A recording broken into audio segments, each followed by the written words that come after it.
Engenheiros, no dia de hoje a gente vai falar sobre construção a seco.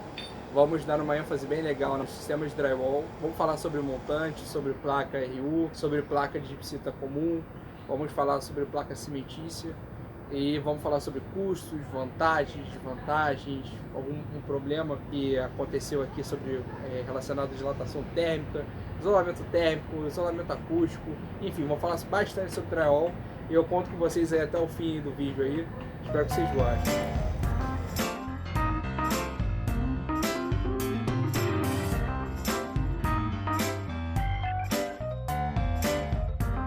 Fala, engenheiros, bem-vindos novamente ao canal. Hoje eu vou falar para vocês sobre construção a seco, que será o tema da Sindic desse ano, que acontecerá em agosto. Então eu vou apresentar de uma forma um pouco mais resumida, mas na Sindic você encontra esse conteúdo por 30 minutos, 30, 40 minutos e uma palestra que a gente vai oferecer.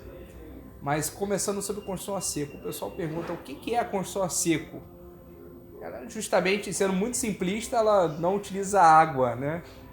Sendo, enfim, mais simplista possível, mas qual a vantagem dela? A maior vantagem que você tem nessa construção a seco é por que tem aumentado a utilização da construção a seco no Brasil, ao ponto do drywall, que é um dos mais famosos sistemas a seco, o consumo de placas tem se aumentado 30 vezes nos últimos 5 anos. O que tem feito esse consumo tamanho aumentar? Bom, as placas elas são muito leves, o sistema a seco normalmente ele é leve, no caso do drywall ele é bem leve, e ele é bem limpo, um sistema bem limpo e mais sustentável também. Então, como ele é leve e limpo, para reformas residenciais, muitas vezes é mais interessante por não aumentar a carga na estrutura e por ser um sistema que vai trazer menos transtornos, com menos a necessidade de realizar massa dentro do apartamento. Sem contar que o transporte das placas é muito mais simples e montante do que você fazer o deslocamento de tijolos.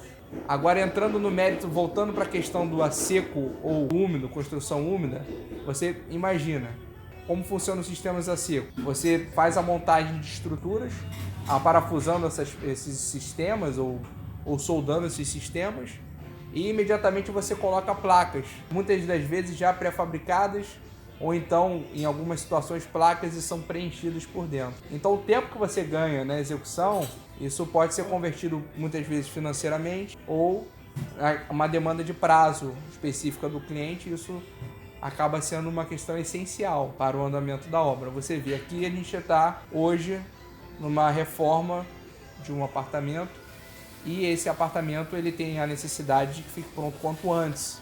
O proprietário ele já está morando no apartamento.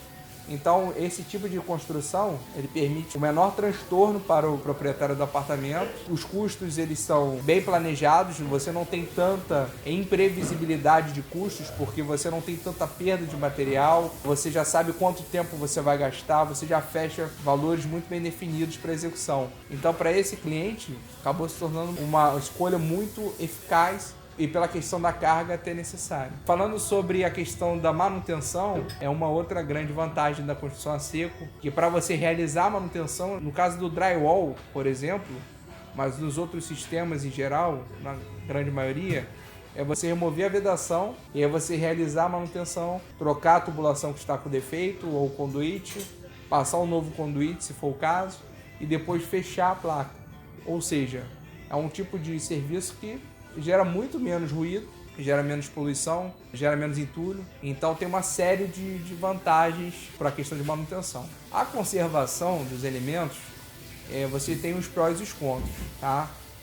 Nesse caso dessa cobertura, se o elemento ele ficar exposto à água, ele já tem que ser pré-dimensionado para essa utilização. Se ele ficar submetido a calor, ele também já tem que ser pensado nessa escolha.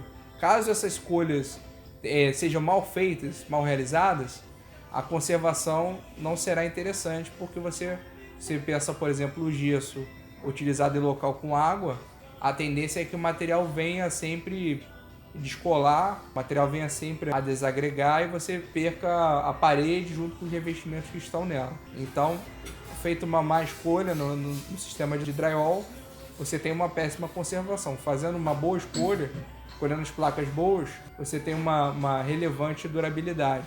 A pergunta que fazem muito é se o drywall é resistente à umidade, por exemplo, que é um dos tipos de construção a seco. O drywall é resistente à umidade? Então, depende da placa que você vai escolher. A placa de gipsita ela não é. Existe a placa de gipsita RU, que ela recebe uma placa de hidrofugante, ou seja, ela protege, ajuda a proteger a gipsita. Porém, ela se torna resistente à umidade, mas ela não é impermeável. E tem a placa cimentícia, ela tem melhor resistência contra a água. Porém, ela tem uma maior deformação. A deformabilidade dela é maior. Então, se ela é exposta a calor, ela pode ter certas deformações que não são interessantes para o usuário. Outra vantagem do drywall e dos outros materiais de construção a seco é que, por serem ocos em grande maioria ou terem espuma como EPS, ele já, em muitos casos, ele já serve como isolante acústico e, dependendo do material escolhido para ficar por dentro, ele pode funcionar como isolante térmico. O drywall ele é largamente utilizado em estúdios, onde podem ser mescladas soluções para isolamento acústico, com a utilização de mais de uma placa de gipsita, por exemplo, ou seja, o montante no meio, com mais de uma placa na frente. Essa colocação de mais de uma placa ajuda no bloqueio acústico.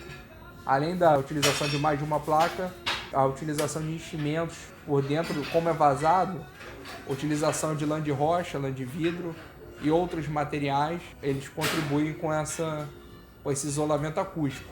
No caso de um estúdio, eu sempre recomendo que tenha uma projetista de acústica para fazer o acompanhamento e dimensionar corretamente quantas camadas de lã de rocha vão ser necessárias, quantas camadas de gipsitas para se fazer esse isolamento acústico com o sistema de drywall. E no caso do isolamento térmico, também escolher um material que vai ser utilizado por dentro, como um EPS, para que se bloqueie a passagem de calor. Vamos falar sobre mitos sobre o drywall. É possível instalação de objetos sobre o drywall? Então, atrás do nosso cameraman, o Bruno, tem um ar-condicionado instalado sobre o drywall. Ao lado dele tem uma banca de granito instalada sobre o drywall. Então, você pode instalar televisão, ar-condicionado.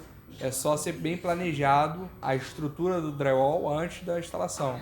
Então, se vai ter uma televisão, vai ter um ar-condicionado, é a colocação de uma placa de alumínio por trás, mais montantes, saber a posição dos montantes e a parafusar onde estão os montantes. E tem mais de um sistema para você utilizar, mais de uma possibilidade para você reforçar o drywall para que ele resista a cargas. Se a carga for pequena, no caso de um quadro, vocês podem somente utilizar parafusos apropriados que vão resistir à carga de 5 kg, por exemplo, de um quadro mais pesado, e vai resolver o problema sem precisar estruturar com montante. Então sim, o drywall ele resiste também a cargas na parede, assim como a alvenaria. Outra dúvida do drywall é se o fato de ser coberto por um papel, no caso da placa de gipsita, é se ele não perde um pouco da aderência com o revestimento.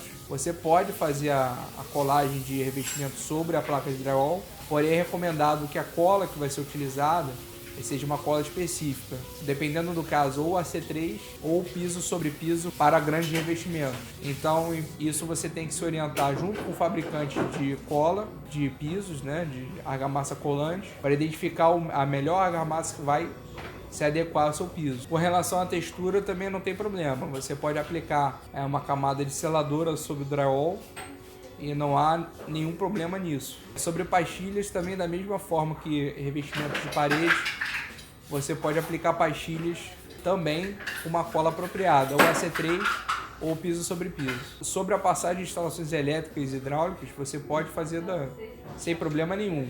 Existem vários tipos de montantes, montante de 4,8 mm e outras dimensões que é o menor.